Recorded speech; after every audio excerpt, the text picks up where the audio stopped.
Assalamualaikum warahmatullahi wabarakatuh. Izin memperkenalkan diri, nama saya Humairatun Aziza, saya mahasiswa PGMI semester 4. Baiklah, saya di sini akan menjelaskan tentang pengertian dan klasifikasi bahan ajar.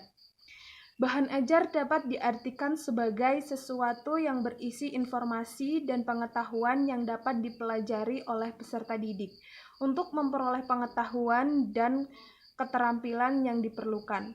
Bahan ajar juga berperan sebagai medium yang menjadi perantara proses penyampaian pengetahuan dan keterampilan dari narasumber kepada peserta didik. Ada beberapa pendapat yang membahas tentang bahan ajar, yaitu bahan ajar dapat berupa benda atau orang yang dapat digunakan untuk memfasilitasi berlangsungnya proses pembelajaran. Bahan ajar kerap digunakan sebagai media pembelajaran untuk menyampaikan isi atau materi pelajaran dari narasumber ke peserta didik. Dalam sebuah kegiatan pembelajaran, penggunaan bahan ajar mampu memberikan beberapa kontribusi penting. Di antaranya, 1. Membuat isi atau materi pelajaran yang bersifat baku. Yang kedua, mengurangi terjadinya kesalahan persepsi dalam proses belajar. Yang ketiga, meningkatkan minat belajar individu. Dan yang terakhir, meningkatkan daya ingat dari peserta didik. Yang selanjutnya yaitu ragam bahan ajar. Bahan ajar pada dasarnya dapat diklasifikasikan menjadi dua.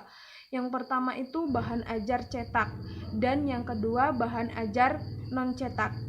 Contoh bahan ajar cetak meliputi buku teks, modul mandiri, brosur, dan poster. Dan selanjutnya contoh bahan ajar non-cetak, yaitu seperti model, program audio, program video, dan program multimedia.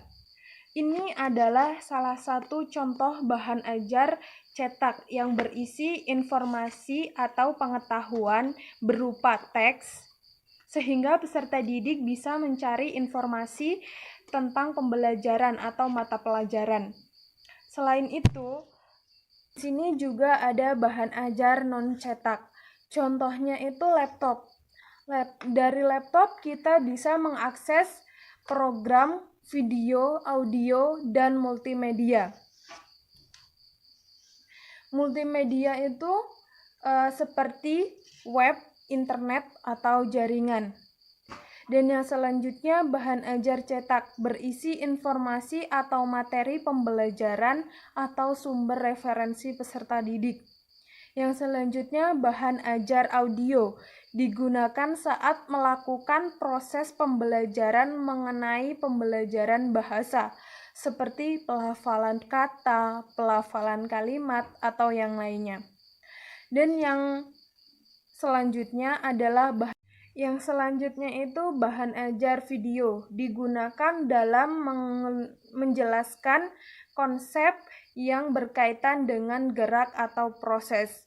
Program multimedia terdiri dari digital dan jaringan. Digital menghasilkan video, audio, foto, dan gambar atau lainnya.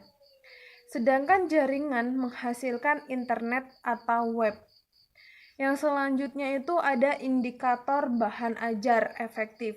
Ada beberapa indikator yang dapat dijadikan rujukan untuk menilai efektivitas dan efisiensi penggunaan bahan ajar, yaitu bahan ajar mampu meningkatkan hasil belajar peserta didik, mampu memotivasi peserta didik untuk melakukan proses belajar secara berkesinambungan. Yang selanjutnya mampu meningkatkan daya ingat peserta didik dan mampu membuat peserta didik berperan aktif, serta kebakuan materi pembelajaran. Dan yang terakhir, kecepatan untuk memodifikasi bahan ajar yang diperlukan. Sekian penjelasan dari saya. Apabila banyak kesalahan, saya mohon maaf. Dan saya akhiri. Wassalamualaikum warahmatullahi wabarakatuh.